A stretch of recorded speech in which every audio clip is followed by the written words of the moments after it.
समस्त देशवासियों को छठ महापर्व की ढेर सारी शुभकामना। आइए जरा इस पर कुछ संक्षिप्त परिचर्चा करें। कल्पना कीजिए कि अगर भगवान सूर्य 15 दिन, 1 माह, 2 माह अगर अपनी ड्यूटी भूल जाएं, यानी वो उदय ना हो, तो हमारे पास क्या व्यवस्था है? कुछ भी नहीं। चारों तरफ हाहाकार मच जाएगा, क्योंकि जहां पर हमारी शक्ति खत्म होती है, यानी जिस चीज पर हमारा वश नहीं होता है, वहीं से उनकी सत्ता शुरू हो जाती है। यह यथार्थ है। वहां हमारा वश नहीं चलेगा। जैसे आप देखते होंगे कि रात में हम सोए रहते हैं, फिर भी हमारी श्वास चलते रहती है, अर्थात कोई तो है जो हमें चला रहा है।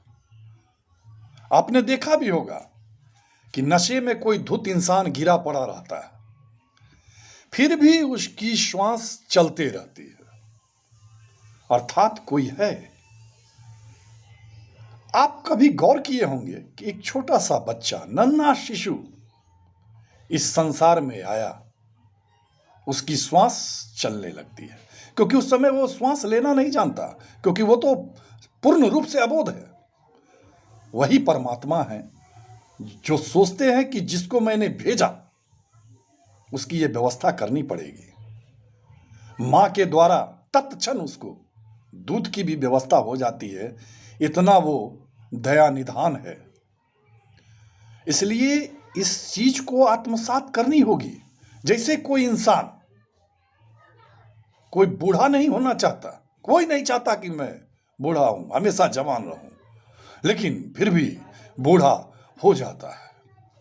इसका मतलब है कि कोई है।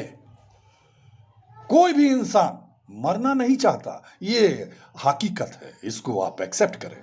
कोई भी इंसान, लेकिन एक दिन उसको मरना पड़ता है। इसका मतलब कोई है, चाहे उसको हम कोई भी नाम दें, भगवान कहें, ईश्वर कहें, परमात्मा कहें, खुदा कहें, रब कहें, जो भी नाम दें, इसका मतलब है कोई है, और जो मेन स्विच अपने हाथ में रखे हुए है, उसने अगर उस मेन स्विच को ऑफ कर दिया तो आप समझ ही रहे हैं। इसलिए आइए हम सभी इस छठ महापर्व भगवान सूर्य की महत्ता को जाने। वो हैं तभी हम हैं, वो हैं तो ही यह सृष्टि है।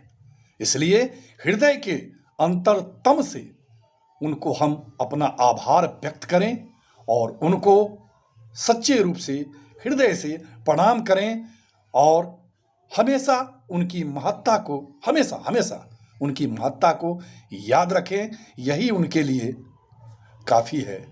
धन्यवाद।